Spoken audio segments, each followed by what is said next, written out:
With the summer season well underway, it's not just the Spanish holiday resorts in Ibiza and Mallorca that have been kept busy. It's the island's hospitals too. Over at Muro Hospital in the north of Mallorca, sickness-stricken dad Neil Edney has been left to fend for himself following a fall that dislocated his knee.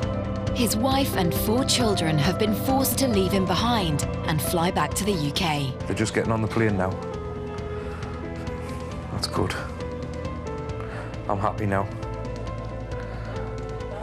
Relax a bit more. Hello.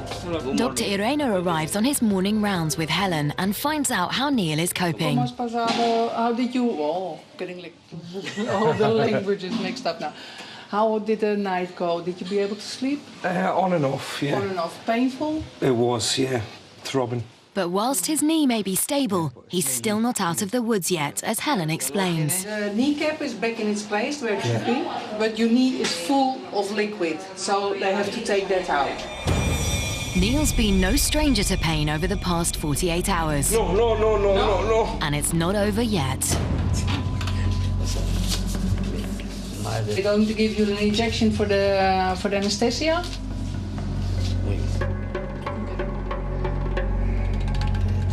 Yes, deep breaths. Now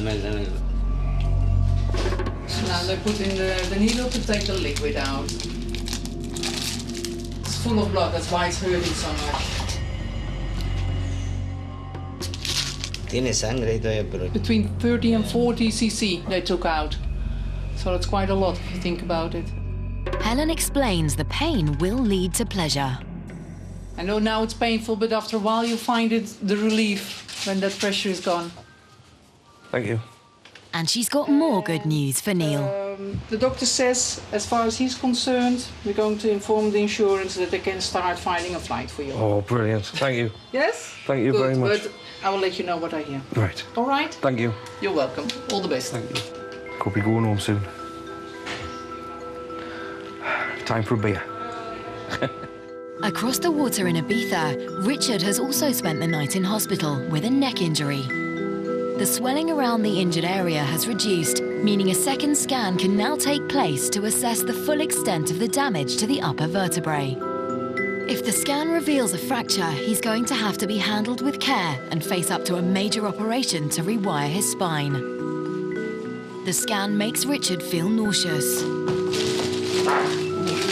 Returned to his hospital room, the consultants quickly review the results.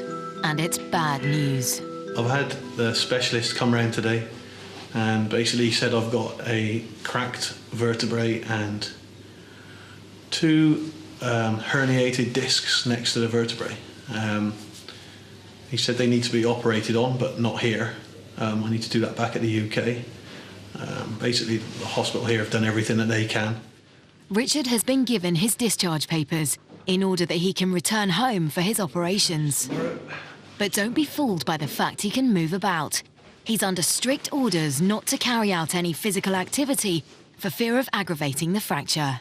I'll probably let my daughter, she's 7, she'll come up. I spoke to her, ironically, earlier on and told her that she can't come and jump into my arms, she can't hug me or anything, which she was a bit upset about. But I've said, like, you know, you can cuddle my legs and stuff, that's fine, and let me sit down and you can come and sit on my lap and everything, and that'll be fine.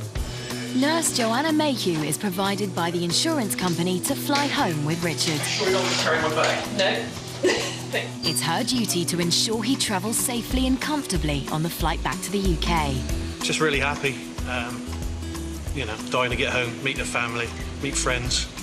You know, I've got everybody coming around tonight to see me, so really looking forward to it.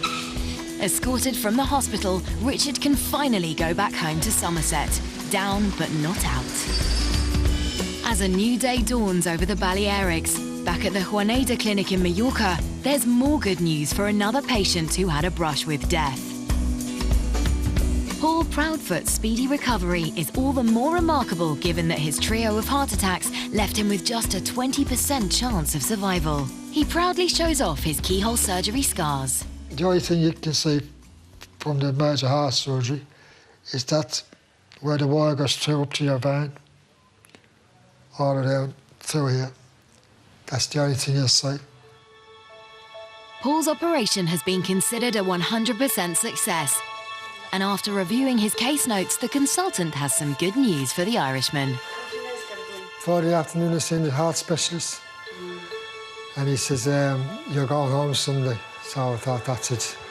So that was great news to hear that. And fidgety wife Bridget is over the moon. Yeah, I'm glad to get out of it, I am. The only thing I'm going to miss about this place, and I'm really going to miss it, is that sunshine. Apart from anything else, no.